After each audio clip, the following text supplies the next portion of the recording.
I always ask men when I'm speaking in either family conferences or men's conferences. I say, Oga, let me just ask a question. If your wife is sitting beside you, don't answer me. Is one woman not enough trouble? And the men will, if their wife did that, they'll just look straight. They will not talk. There's some friends that my husband had that were not believers, and I did not like them coming to my house. Because he knew, he would not tell me he's bringing them. He just show up at the door with them. Oh, honey, some people are coming for dinner.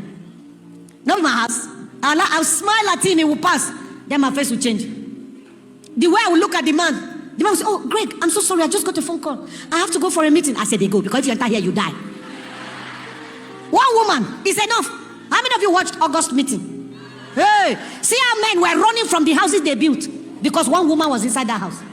How does a man gather 1,000? I dare say Solomon did not have 1,000 women, he had 2,000 because each one came with her mother. Hey, 1,000 wife, 1,000 mother-in-law. All of them pulling him in the direction of their gods. And Solomon, do you know that all of David's walk with God, he never appeared to David even once, but he came to Solomon twice. He had a special name for Solomon, Jedidiah, my beloved. All of that did not immune Solomon to what was already in his lineage, because nobody dealt with it. And I said to God, David, do bad. And God said to me, it wasn't David, it was Judah, 10 generations away. Judah, who forgot that the scepter shall not depart from his hand, nor the lawgiver from between his feet. Judah carelessly stepped out of his house to go sleep with a prostitute. Oh, but it wasn't a prostitute, it was his daughter-in-law. So incest entered the family. That's why Amnon would rape Tamar. That's why Absalom would sleep with his father's wife.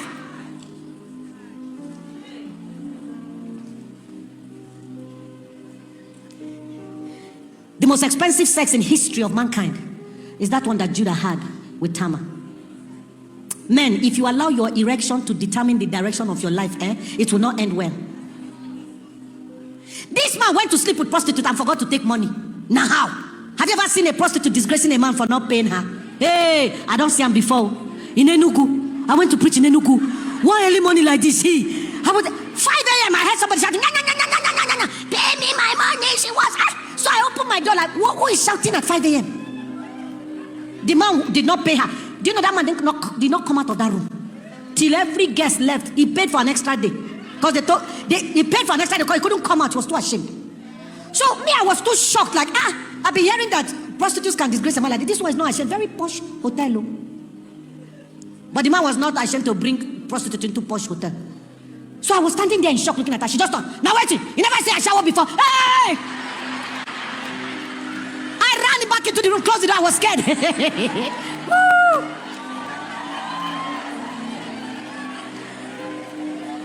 Judah was so focused on having sexual gratification that he did. What kind of sexual need is that Judah did not recognize his daughter-in-law, did not recognize her voice? When she was negotiating with him, he didn't know who she was. Excuse me. She asked him for 3 things when he couldn't pay her. Give me your ring, give me your bracelet, give me your staff. Hey, be careful where you unzip your skirt or your trouser, because you are dropping some critical things on the ground. When you stand up, you will leave them there. She asked for his ring. In those days, every law that a king brought into effect did not take effect until the seal of his ring was upon it. That's your authority you are dropping there. Only titled men wear bracelets. If you see a man wearing coral beads, he's a prince. And she took his bracelet. That was his status. Judah was a son of Israel. He was a prince with God. And then she took his staff. The Bible says, thy rod and the staff, they comfort me. The staff is what the shepherd uses to lead the sheep. That's your leadership. So when they take from you your authority, your status, your leadership, what is left of you? You have become a loaf of bread. The Bible says he that committed adultery is reduced to a loaf of bread. There's one bread in Port Harcourt called Skipper's bread. Very nice bread. Only me, if I sit down well, I go finish one loaf.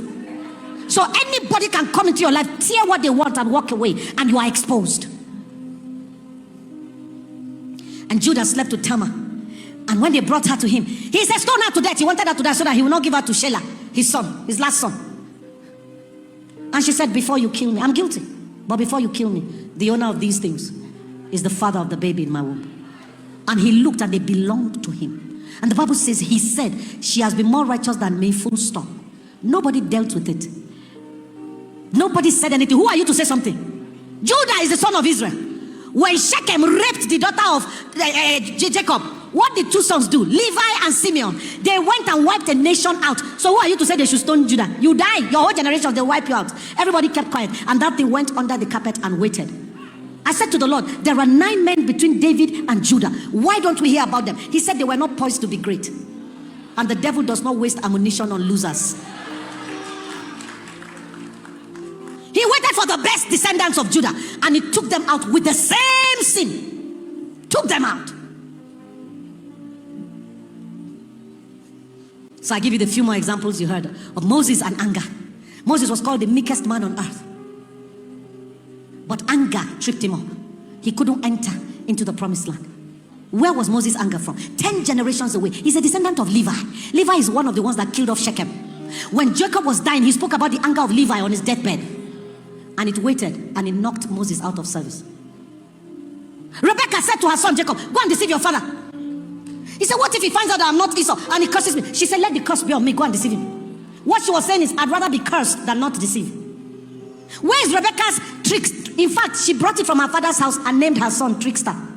Jacob means trickster. Where is Rebecca's own from? Don't forget that Rebecca is the sister of Laban. Laban is the one that changed Jacob's wages 10 times.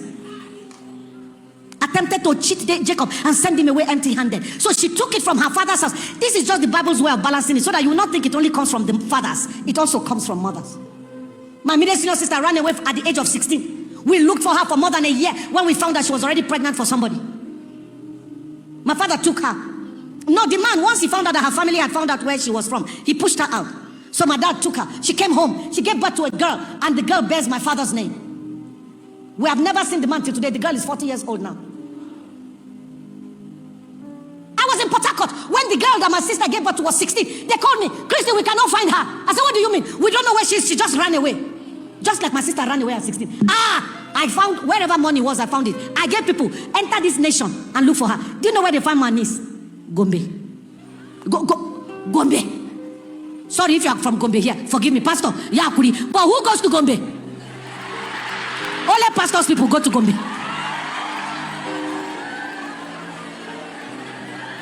They found my niece in Gombe. I took my niece. I said, bring her to me. Bring her to me. Bring her to me. They brought her to me. I said to her, why did you run away? She said, Mommy, I don't know. Something was just telling me go. The enemy was trying to establish a pattern. Don't play with these things. The devil cheats us when we are ignorant. We don't speak about these things because we don't know the fullness of Christ's work. We speak about them because we have to know in order to stand and fight well. Paul said, I fight not as one that beats the air. What was Paul talking about? Why is Paul still fighting? I fight. I want to be precise in my fighting. This thing. There are some families here. Every generation somebody commits suicide. And the person may not have even heard of the previous generation who committed suicide, but they'll do it. Why? There are familiar spirits that hang around families. They trigger behaviors to be repeated. And that's why the Yorubas have names like Babatunde. Yetunde. It's not Babatunde anything. What do the Igbos call them? What's the equivalent of Babatunde in Igbo land? Nana. Oh, the father of the father. You have come back.